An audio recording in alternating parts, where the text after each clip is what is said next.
Oi, eu sou o Paulo Werneck e esse é o episódio bônus do 451 MHz, o podcast para quem lê até com os ouvidos. Normalmente, eu baixo aqui no seu tocador na primeira e na terceira sextas-feiras de cada mês, para falar dos livros mais legais que acabaram de sair no país. Mas no nosso último episódio, a conversa com a Letícia Novaes, conhecida nos palcos como Letrux, ficou tão legal que a gente decidiu publicar a conversa na íntegra para você poder saber tudo que a gente conversou. O pretexto para trazer a Letrux até aqui ao nosso estúdio foi a passagem da Patti Smith por São Paulo. Como você sabe, ela veio aqui lançar 2 livros que acabaram de sair pela Companhia das Letras e também participou de um show num festival de rock. Mas a gente conversou com a Letrux sobre muitos outros assuntos, sobre Letrux em Noite de Climão, que foi o álbum que consagrou essa cantora e compositora carioca nas paradas de todo o país, e também falamos sobre poesia, sobre ter um diário, sobre astrologia, sobre escrita, sobre os livros da vida, sobre família, sobre mãe, sobre também política, como não podia deixar de ser. A editora da 451, Paula Carvalho, entrevistou a Letrux ao meu lado e também está publicando, na edição de dezembro da 451, uma resenha desses 2 livros que acabam de sair no Brasil. A Letrux também publica nessa mesma edição um texto em que ela fala sobre a entrevista que a Patti Smith concedeu no Sesc Pompeia à editora Fernanda Diamante e também sobre a primeira apresentação da Patti Smith em São Paulo. Só para dar um spoiler, a Letrux falou que a entrevista no Sesc Pompeia foi como se fosse uma espécie de sessão de análise e o show no festival foi um passe espiritual. Eu queria agradecer a Letrux por ter aberto um espaço na agenda dela no meio das gravações do novo álbum que vai ser lançado em março de 2020. 1, 2, 3, 4! Hoje a gente recebe aqui no 451 MHz uma poeta superior, uma cronista da vida amorosa e urbana no Brasil de 2019. E também uma grande leitora, Letícia Novaes, também conhecida nos palcos como Letrux, que além de tudo isso que eu falei, é uma rockstar, uma grande compositora. Ai, que apresentação maravilhosa.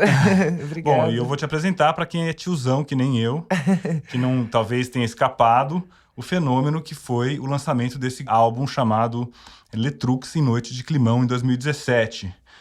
Estourou nas pistas de dança, fez um estrago nas festas, festivais pelo Brasil afora, com canções como Que Estrago, Vai Render, Ninguém Perguntou por Você. Qual é o grande hit Eu aí? acho que tem uma música que as pessoas piram muito, a música que todo mundo me marca, todo dia no Instagram, no Twitter, marca o cachorro dançando, marca a avó dançando, é Flirt Revival, que é realmente a música mais pistinha. Essa música não tem um dia que eu passe da minha vida que não tem alguém lavando roupa, alguém dançando na boate, alguém em casa com o cachorro brincando, ouvindo Flirt Revival. Foi um fenômeno, assim, aconteceu alguma coisa com essa canção que... Tu é o revival do marinheiro. Você sabe circular. Meu look eu pensei o dia inteiro. É que eu acho que você consegue fazer uma mistura de lirismo, até um pouco de fossa em algumas músicas, com essa energia de pista, né? O projeto do disco era muito essa frase, onde a fossa dança e o gozo dói. A gente ficava pensando muito nessa frase, eu e o Arthur Bragante, que é um dos produtores, a outra produtora é a Natália Carrera, mas tinha essa frase É porque eu sou uma pessoa engraçada, mas eu não sou só engraçada. Eu tenho até medo de quem é muito engraçado, somente. Na época eu tava falando com vocês que eu fazia stand-up comedy, tinha uma galera do stand-up que eu falava assim, gente, eu quero matar essas pessoas. Porque faltava uma substância mais... sei lá, existencialista, uma coisa que eu buscava mais. Mas também quando eu tô num lugar muito intelectual, eu também fico, ai meu Deus, gente, fala uma piada. Então eu acho que é um equilíbrio muito suave que eu busco entre a fossa e o gozo mesmo. Eu quero falar de coisas prazerosas, mas a vida também tem suas trevas, tem seu lado sombrio. Então acho que o Climão foi muito sobre isso mesmo, sobre a fossa e sobre o gozo. É o que você escreveu até num texto do Suplemento Pernambuco, né? Que você fala que como é que era?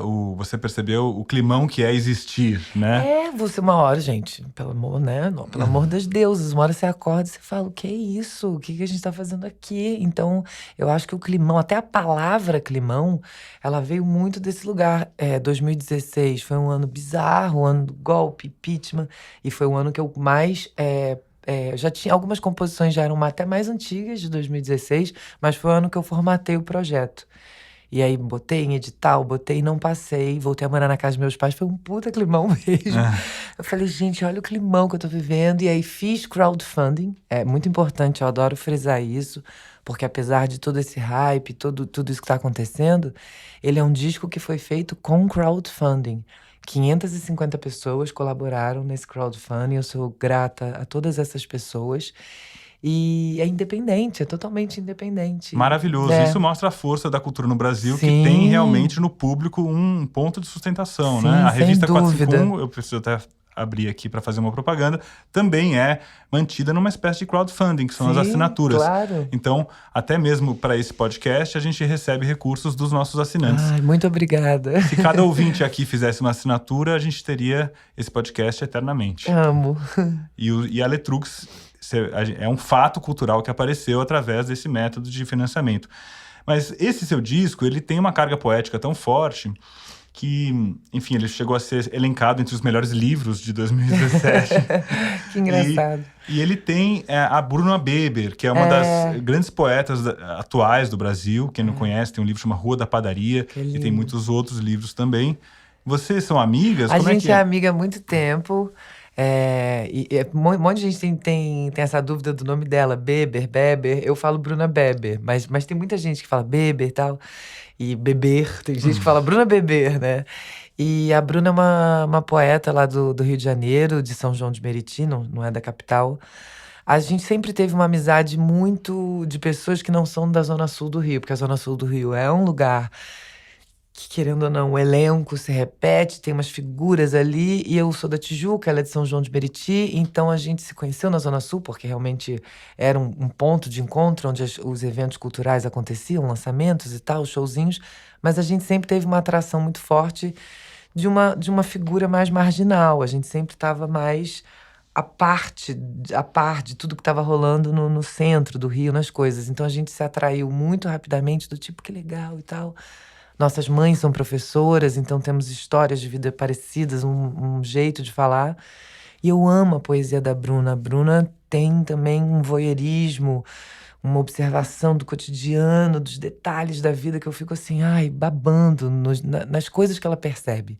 E aí um dia eu falei, amiga, a gente tem que fazer uma música, E é engraçado porque é uma música maravilhosa no disco, é uma música sobre o tesão, sobre o amor entre duas mulheres, entre duas lésbicas. Eu amo essa canção. E um monte de gente estavam muito loucas quando fizeram essa música. A gente fala, terça-feira, 2h, sóbrias, na casa dela. Seríssimas, assim, vamos fazer a canção com um caderninho, apostos. As pessoas também têm uma visão do climão ser minha vida. E é uma coisa louca.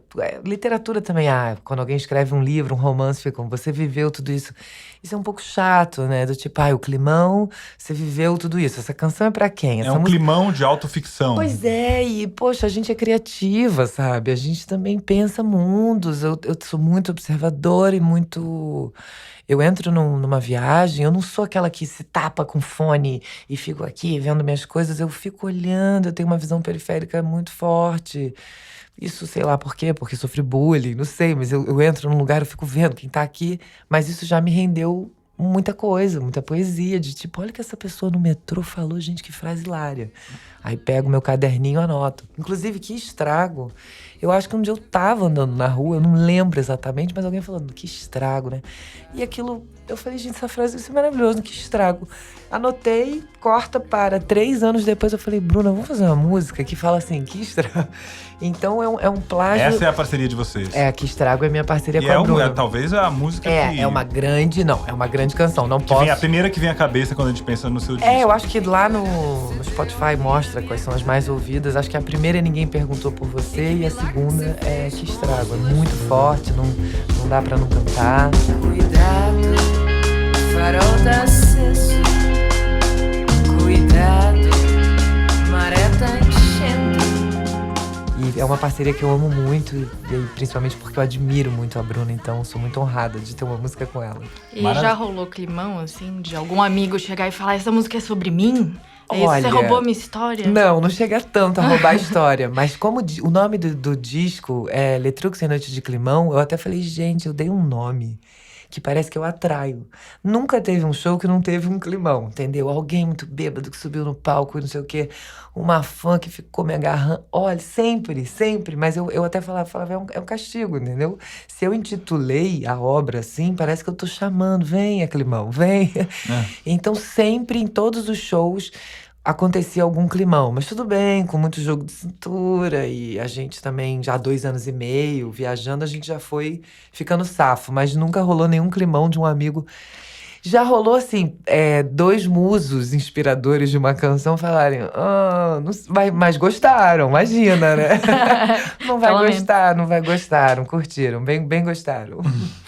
Bom, para conversar com a Letícia, tá de volta aqui ao nosso estúdio a Paula Carvalho. Ela é editora da revista 451 e tanto ela como a Letícia são fissuradas pela Patti Smith, que é a grande rockstar que está em São Paulo aqui esses dias para participar do festival Pop Load, e ela também está lançando 2 livros, O Ano do Macaco e Devoção.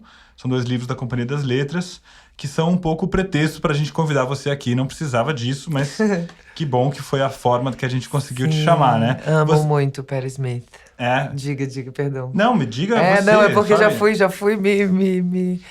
A Patti Smith é uma figura que eu admiro em tantos níveis, seja um nível literário, musical, de ativista, né? Ela é muito ativista, é tudo que eu vislumbro, assim, pra minha vida. Uma pessoa conectada com a própria família, ela tem uma relação com o marido que já faleceu, com o melhor amigo, uma mãe, aí ela posta foto dos filhos, vocês seguem ela no Instagram, ela é querida, ela é uma querida. Eu fico, gente, que mulher, além de escrever bem, além de cantar bem, de compor bem, pinta, bate foto, que isso? É muita... E que vida, né? E que que vida, história e que de trajetória. vida que ela tem. Então, Então, Como é que é, Paula? inspirador A também. vida dela, a gente passou a conhecer, pelo menos aqui no Brasil, nesse livro chamado Só Garotos, que é um livro que já saiu faz uns 5, 6 anos e que fez a cabeça de um monte de gente. Até muita gente descobriu quem era ela no Brasil. Por Eu causa já desse... tinha ido no show dela antes do livro, porque teve um show dela também. no Teen Festival. Sim, Acho que foi pro Rio. Você foi pro Rio, ó, que linda. Primeira nossa. vez que fui pro Rio, Foi sozinha muito lá. forte. A primeira vez que eu vim pra São Paulo, eu vim ver a PJ Harvey também. Que também é uma grande... a Sim. Patti Smith também é uma grande referência pra PJ sim, Harvey. Que demais. A primeira Inclusive, é o mesmo dia do show que a PJ Harvey veio aqui, foi no 15 de novembro. Foi no 15 de E a Patti novembro. Smith também verdade, agora. que É uma espécie de alinhamento Coincidências, astral. coincidências. Que a Patti Smith falaria, são sinais, né? São sinais. Que ela acredita ela é em muito sinais, mística, em amo. destino. Ainda tem isso também pra eu amar ela, que eu também sou uma figura muito conectada com espiritualidade e tal. E todo o livro dela, Só Garotos, tem tantas coisas, né? E é uma coisa muito maravilhosa porque são referências católicas, referências, sei lá, xamânicas, é uma mistura. Cartas de tarô, Cartas a de linha M tem muitas astrologia cartas de também, tarô. é forte. Mas a primeira vez que eu ouvi falar dela, na verdade, foi num livro também. Mas é aquele Mate-me, por favor. Que é maravilhoso. Que é maravilhoso. Mas esse livro não fala tão... Não é que não fala tão bem dela. Tem um cara lá que... Tem questões. Que Mas foi aí falava que eu que ela... como é que é? Eu lembro, eu esqueci quem era. Mas ficou no Mate-me, era uma coisa meio assim, porque ela ficava ali só de observadora, não se droga, não entrava na parada, mas deixa ela, faz o que ela quiser. E ela fala isso no Só Garotos também, que Sim. vinham falar, tipo, primeiro achavam que ela era lésbica, e aí depois achavam que ela usava anfetamina. Também ela, não, eu não sei. O máximo que ela fazia era fumar uma maconha que ela curtia, acho que ainda curte, assim, mas quase não bebe, né? O vício dela é café, porque ela tá sempre atrás das cafeterias. Em todos os lugares. No Só Garotos, ela fala uma coisa muito linda. Não sei se ela e o Robert estão numa viagem de ácido, não sei o quê, mas ela fala: chegou uma hora que eu preciso voltar à terra para criar.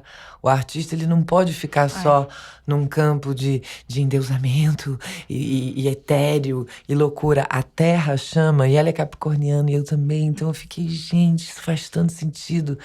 A arte, se você deixar, se você não se cuidar, se você não se analisar, tem um lugar do ego, da vaidade, que é muito periclitante, né?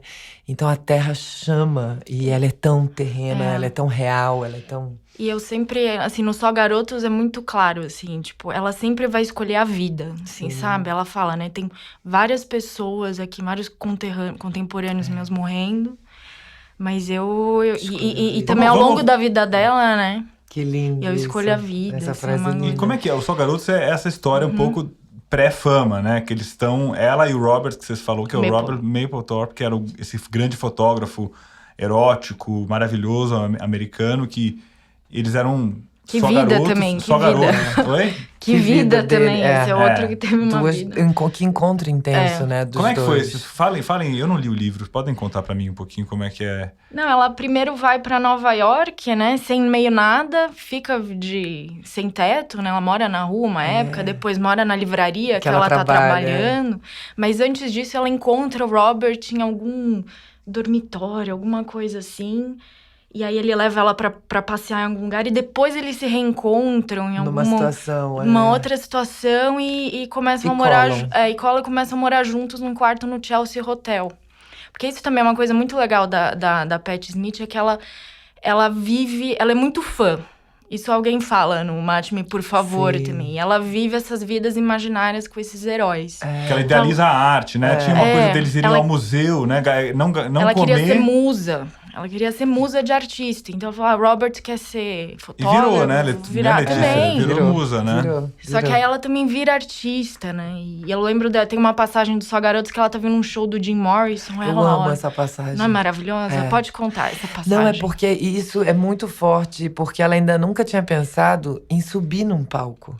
Ela tava ali, ela lia Jean Genet, ela lia Rimbaud, ela tinha esses ídolos, né, já mortos, Baudelaire, não sei o quê, mas a música ainda não tinha dado o clique nela. E aí todo mundo, vamos ver The Doors, vamos ver The Doors. E ela fala que ela chega no palco e ela olha o Jim Morrison e as pessoas estão assim, alucinadas, virando o olho. E ela sente um senso de realidade, que é muito ela, isso, do real. E ela fala, eu posso fazer isso. E ela fala que ela não fala isso com... Sabe, quando você vai ver um show e fala, que show merda, meu show é melhor. Não é sobre isso, né? Ler um livro, aqui, meu livro... não é sobre isso, foi o start, eu acho. Foi a hora que ela falou. Porque ela nunca tinha subido num palco ainda, então... E nunca tinha pensado em fazer música, ela ainda fazia umas pinturas com o Robert, poesias, mas não tinha ainda a música, né? E aí ela sente esse chamado. Um chamado. Ela fala muito sobre ter chamado no Só Garotos. É um chamado. E ela tinha muito medo de não ser um chamado, né? De isso ser da cabeça dela, dessa não ser a realidade dela. E eu acho muito interessante esses últimos 10 anos, né? Ela tá virando uma escritora, né? Reconhecida, né? Maravilhosa. Pra além da rockstar, ela tá virando uma escritora, uma grande memorialista, na verdade. Grande. Né? Mesmo que você não seja fã da Patti Smith, o Só Garotos é um livro que precisa ser lido independente da história de música dela, porque... Tem muita história ali, né? De grandes artistas dos Estados Unidos, de uma época importante, de contracultura. É muito... Nossa, que bíblia. E pra mim, não sei pra você, mas pra mim foi um livro sobre liberdade. Sim. Tipo, você poder escolher quem você quer ser. Você tem todas as possibilidades ali. No fundo, você pode ir atrás de quem você quer ser. E ela e o Robert vão... juntos se criando, né? E se descobrindo. E quem você quer ser, e que sorte ter uma amizade linda do seu lado para descobrir juntos. Às vezes é um caminho mais solitário para uns, e ela conta com essa alma gêmea fraterna, astral, lindo, né? Uma história muito, muito forte. E esses livros que estão saindo agora? Você chegou a... Não, ainda não. Tô super curiosa. Você já leu? Bom, já vamos te dar os exemplares agora mesmo aqui. Você vai sair do estúdio. Tô muito curiosa. Muito, muito, muito. Paula, fala pra gente um pouco desses dois livros. O Ano do Macaco. O Ano do Macaco, eu não sei se você... Ela chegou a lançar um outro livro aqui, acho que em 2015, chamado Linha M. Que também eu gostei muito. Sim. E ele parece uma continuação do Linha M, porque ela são pequenos momentos, assim, que ela fala meio sobre nada. Ela mistura relato de viagem com... buscando cafés e tem uma caminhada solitária ali, pega, sei lá, tem uma placa, só que ela mistura mais ficção, eu acho, mais sonhos. Então tem uma placa de um motel que ela dormiu no final do ano de 2015, E aí, que é quando ela vai fazer o último show dela, é perto do aniversário dela. E aí, um grande amigo dela, o Sandy, que era um crítico... Sandy Pearlman, que era um crítico musical e tal, ele entra em coma. E aí, então, ele é uma pessoa que fica presente o tempo inteiro no livro. Junto também tem o Sam Shepard, que foi companheiro dela uma época. Eles escreveram uma peça e continuaram. Ela chegou a atuar, né? Exato. Além de tudo, além de escrever, além de cantar, ela ainda foi atriz. E Exato. artista plástica também, né? Tudo, plástica, tudo, Ela chegou a expor em Paris, não sei se na Fundação Cartier, mas assim, num grande local de exposições em Paris, né? E aí também, o Sam tá perdendo os movimentos, né, das mãos, ele, acho que é esclerose múltipla que ele tem, e também ele tá sempre muito presente no livro. Ela vai visitar ele, aí o Sandy morre em 2016. 2016 é o ano do macaco, né, ela falando dentro do ciclo lunar. Aí o Trump é eleito também, o livro também ela não fala muito diretamente o nome do Trump o tempo inteiro, mas tem aquele clima tem um climão no livro também de perda, mas ela tá sempre... Porque o Linha M também tem a presença do marido dela o tempo inteiro. Mas são esses outros amigos, mas ela sempre tá falando que vai falar da vida, né? Vai continuar vivendo. Ela é muito Fênix, né? Porque ela passa por várias situações fatais do Robert. E tem irmão. Tem uma coincidência muito, que para mim, que sou mística, eu amo. O marido dela morre no dia do aniversário do Robert Mapplethorpe. Olha que louco, o amor da sua vida morre no dia do aniversário do outro amor da sua vida. As datas, né? E ela tem uma coisa com datas, que memória, né? Tudo bem que ela deve ter diário e tal, mas como uma pessoa já com quase 70 anos começa a contar dos seus 21, assim, com detalhes, com minúcias, eu fiquei assim, gente, vou começar a anotar as coisas. Mas você não faz diário? Porque tem um texto seu que eu li que você dizia... Faço, mas eu percebi, lendo esse livro e outros, que eu preciso de um pouco mais de organização, porque são mais frases soltas, são sensações. Eu não sou tão assim, São Paulo. 11 de novembro. Gravei o podcast às 10 horas da manhã. Exatamente. Né? E o livro dela é repleto, é recheado de detalhes maravilhosos para quem tá interessado na história. Que eu falei, gente, preciso anotar mais coisas aqui. Mas o que são esses diários? São laboratórios seus de composição? Você tá compondo agora um projeto novo. Tô compondo. Tá todo mundo ansioso para saber. Eu também. Vou fazer maiores perguntas. Então, eu tenho, claro, uma pessoa que escreve, sempre tenho caderninhos, coisas que me acompanham. E aí, eu tenho uma relação muito linda com o sonho. Eu sempre acho que eu vivi. Ninguém pode falar, você sonhou. Não, eu vivi. Acabei de ir na China agora e voei. E vi um dragão e eu acho que isso é real. Eu tenho essa relação com o sonho desde criança. Então, eu acordo, já começo escrevendo um sonho. Tenho essas agonias ao longo do dia de eu estar cozinhando e, de repente, ovo. Aí penso uma frase com ovo, aí sai correndo a nota. E tem sempre aquele momento que vocês sabem que não vou esquecer essa, não. Peraí, vou dormir, não vou esquecer. E esquece, isso é um pesadelo, né? Pra quem escreve, gente. Mas tudo bem, tem o misticismo de não era pra ser. Tento me apegar, não era pra ser, mas já sofri. Do tipo, pensei numa frase. E aí tô compondo esse disco novo de maneira caótica, às vezes disciplinada. Sento com os meus produtores, a Natália, o Arthur, e vamos lá, e pensa... Mas realmente, tem uma frase do Picasso que é maravilhosa, que é que a inspiração me pegue trabalhando, né? Eu não fico, vou esperar a inspiração. Não, às vezes eu sento e falo, cara, eu vou fazer uma redação, vou tentar aqui pegar um tema. Aquela história foi horrível, né? Vou tentar resumir essa história no que seria uma canção. Algumas canções nascem já direto com a melodia, outras nascem num processo de poema mesmo, e depois eu enxergo aquele poema e crio melodia. Mas a maioria acho que já nasce letra-melodia, já vem uma coisa. E interessante você falar isso, porque esse é justamente também o tema de Devoção, que é o outro livro da Pet, que é sobre... Acho que eu vou ter que ler pra é sobre um processo artístico dela, entanto que no meio, na verdade, tem um conto de ficção que ela criou, enquanto estava, acho que num trem, em Paris, alguma coisa assim. E a primeira parte do livro é ela contando como é que...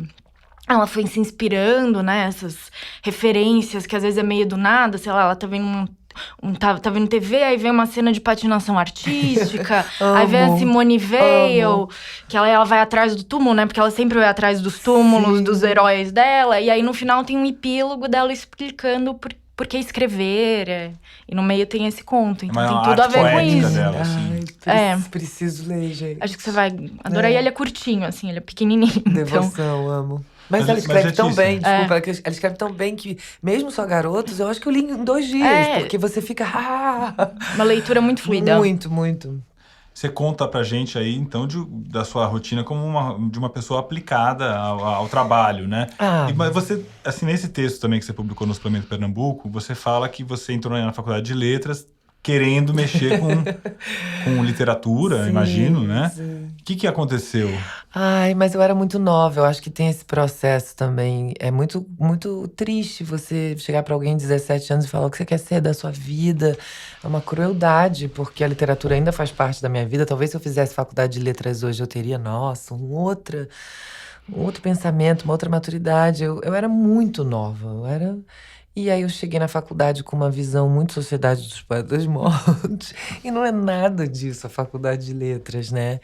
Então eu tive essa decepção, mas tudo bem, nada contra, aconteceu, era 2000, alguns amigos tem uma grande amiga que faz faculdade de letras, ela fala, nossa, a faculdade mudou muito, outras coisas, metodologia mesmo, evoluiu, tá melhor, acho que você gostaria. Eu falo, vamos ver, agora eu tô sem tempo, mas em 2000 era uma coisa assim, voltada, uma coisa normativa, não era muito legal. Mas você diz nesse texto aí que você fala assim, eu descobri que eu era mais engraçada do que eu pensava. É porque minha mãe, que é uma mulher pisciana, e a Peri também tem uma relação muito forte com a família dela, né? A mãe, o pai, ela fala muito da mãe e do pai no livro. E eu fiquei pensando, ainda mais esse ano que a gente passou de horror, de Bolsonaro. 2000 neurose, né? 2000 neurose, famílias se rompendo. Eu tive muita noção do meu privilégio, da minha mãe e do meu pai serem pessoas legais. Eu falei, gente, meus pais são legais. Minha mãe é professora, então... Minha mãe, eu sempre soube que ela era legal. Meu pai também, imagina, mas é que... É muito triste você ter uma amiga gay, um amigo, e os pais votarem no Bolsonaro. É uma coisa que eu não consigo compreender. Então, minha mãe estava me vendo ali na faculdade de letras, e ela é formada em letras. E ela estava ali me vendo triste. E mãe e pai, às vezes, não querem que os filhos sejam artistas. E ela me matriculou no teatro. Minha mãe me viu triste e falou, olha, não tá rolando a faculdade de letras pra você. Eu te matriculei aqui num curso de teatro e eu fiquei, gente... E na época foi natural. Hoje em dia eu penso, meu Deus, olha o que minha mãe fez, que maluca, que maravilhosa. E aí no teatro, a minha primeira aula foi aula de música. Isso é uma coisa meio louca também. Meus amigos falam, Letícia, foi muito místico, mágico. Eu cheguei atrasada porque eu morava na Zona Norte do Rio. E esse curso era na Zona Sul, e aí não sabia chegar, e pegava 2 metrôs, e baldeação, e mais um ônibus, cheguei meio atrasada.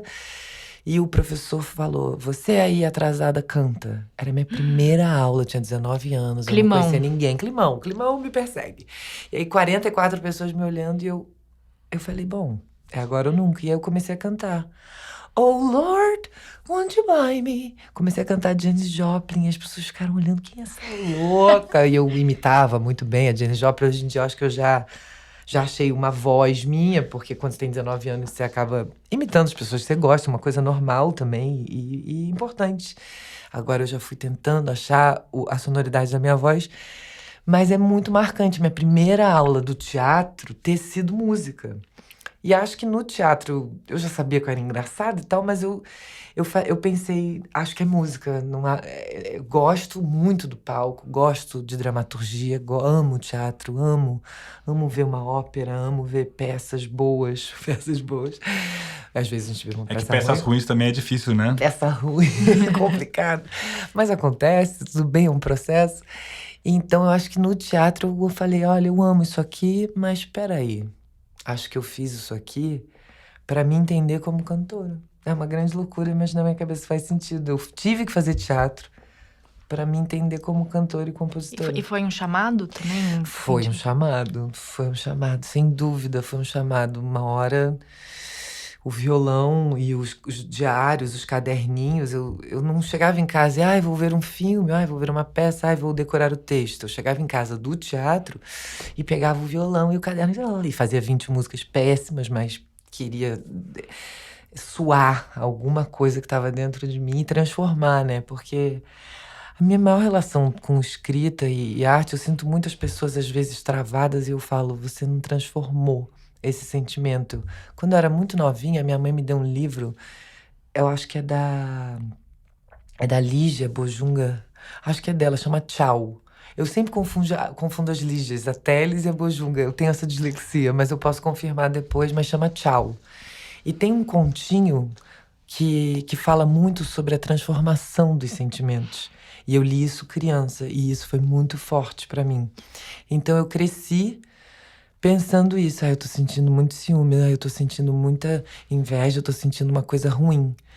E enquanto eu não transformo, aquilo me come. E é péssimo, e a gente cria mágoas, e a gente cria pensamentos negativos. E eu sou um pouco hippie de coração.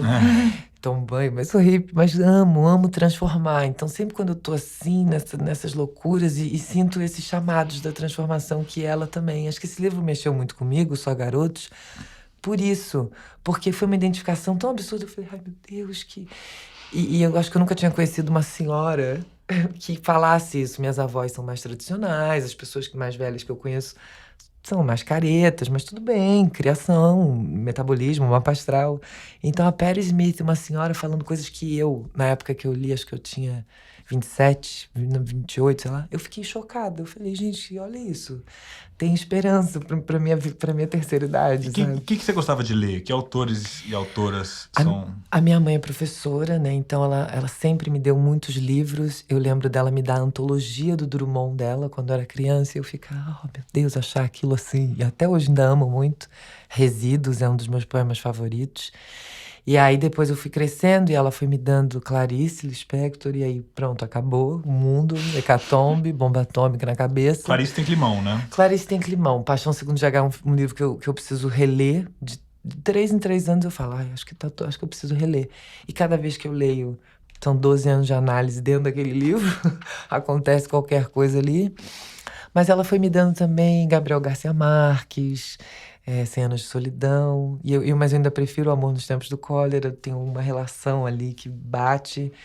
Ela foi me incentivando, sabe? Ela sabia que eu gostava, ela sempre guardava, fazia recortes do jornal, do caderno de literatura, de olha essa entrevista com a biógrafa da Sylvia Plath. Ela nunca leu Sylvia Plath, mas ela sabia que aquilo poderia me interessar. Então, ela tinha uma relação de clipping comigo, a minha mãe, de me mostrar as coisas que iam me interessar, muito incentivadora. Minha mãe, um ser absurdo. E aí depois eu fui... Como ela chama? Vamos falar o nome Sônia, dela. pisciana, maravilhosa. Que what a mother. E aí você vislumbrou uma carreira literária, de professora também, ou de escritora? Então, olha que lindo. Quando eu tava com 25 anos, eu dei aula de redação num curso voluntário de pré-vestibular para pessoas que não podiam pagar o cursinho. E aí meu primo falou, olha, tô dando aula de química num cursinho, uma galera que não tem condições e tal, você quer dar aula de redação?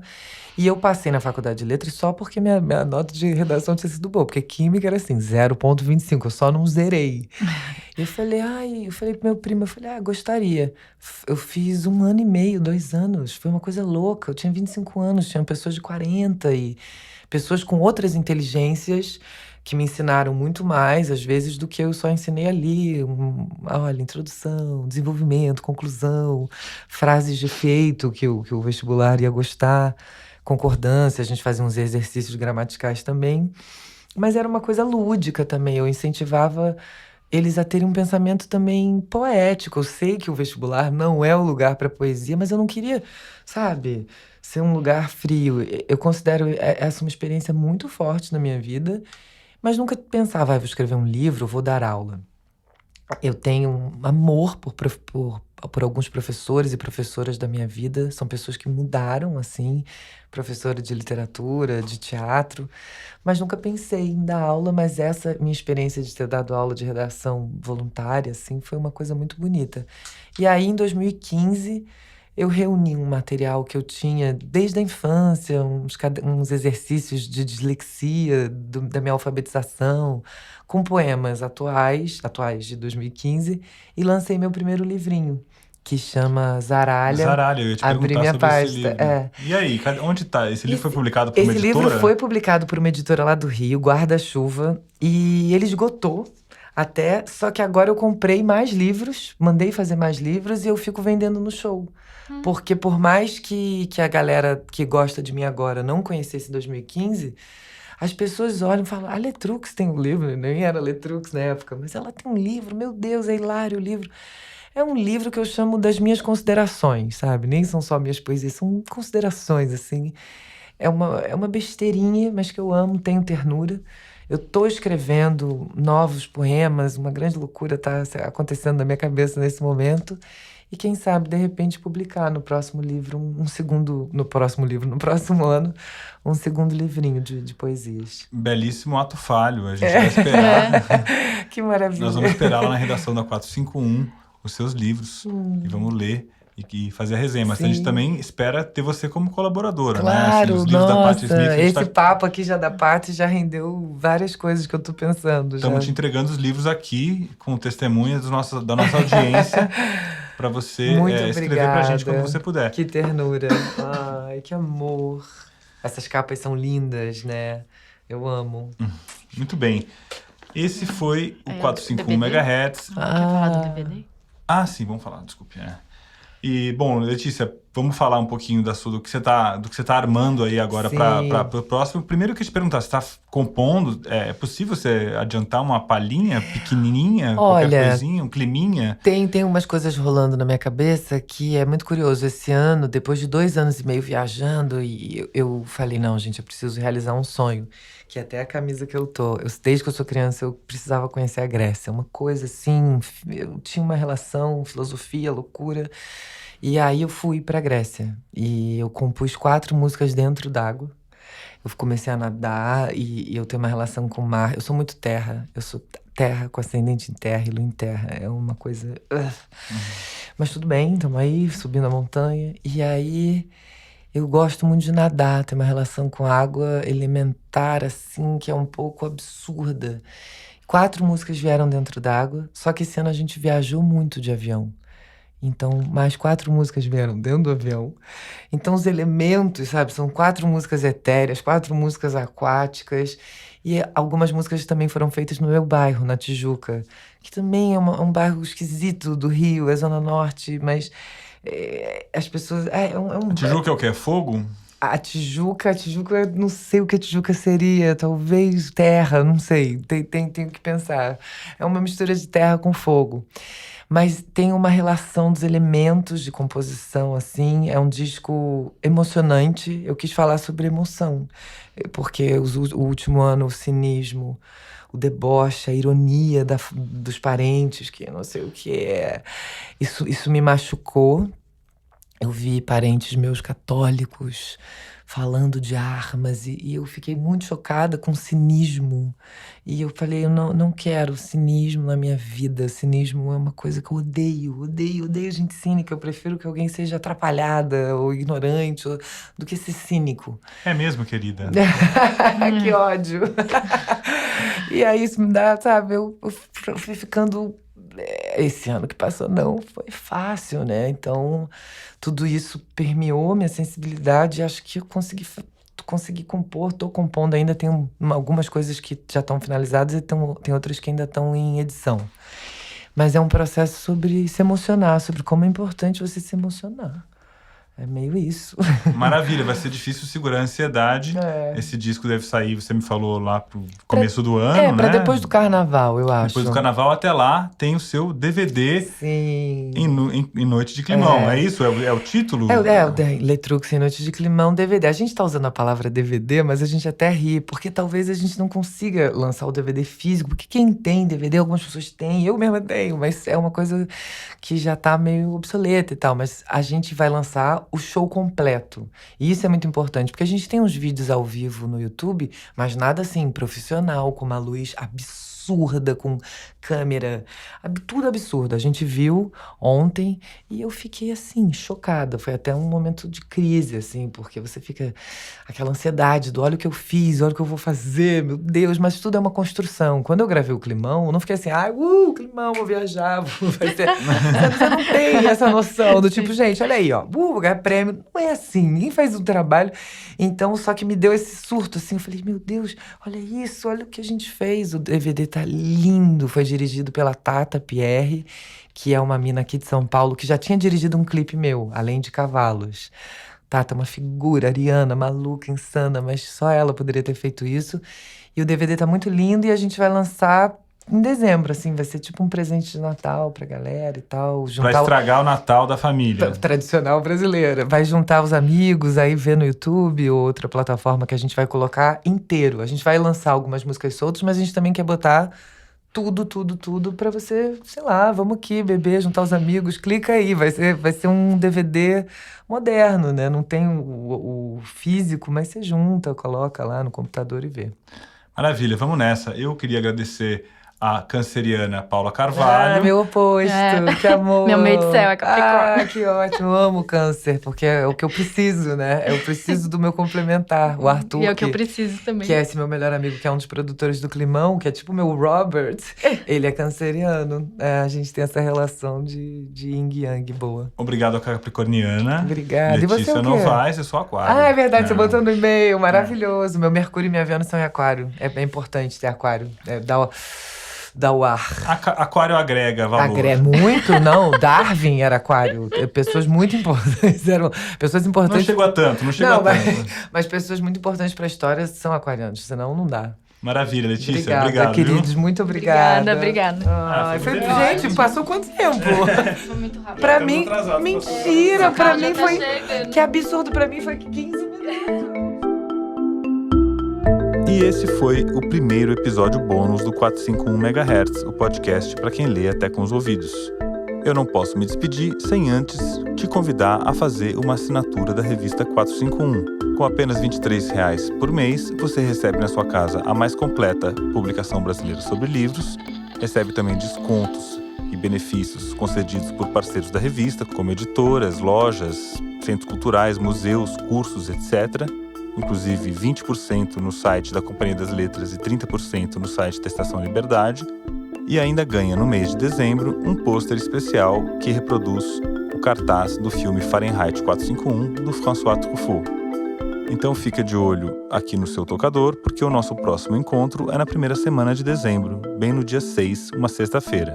O 451 MHz é uma produção da Rádio Novelo para a Associação 451. E eu sou o Paulo Werneck.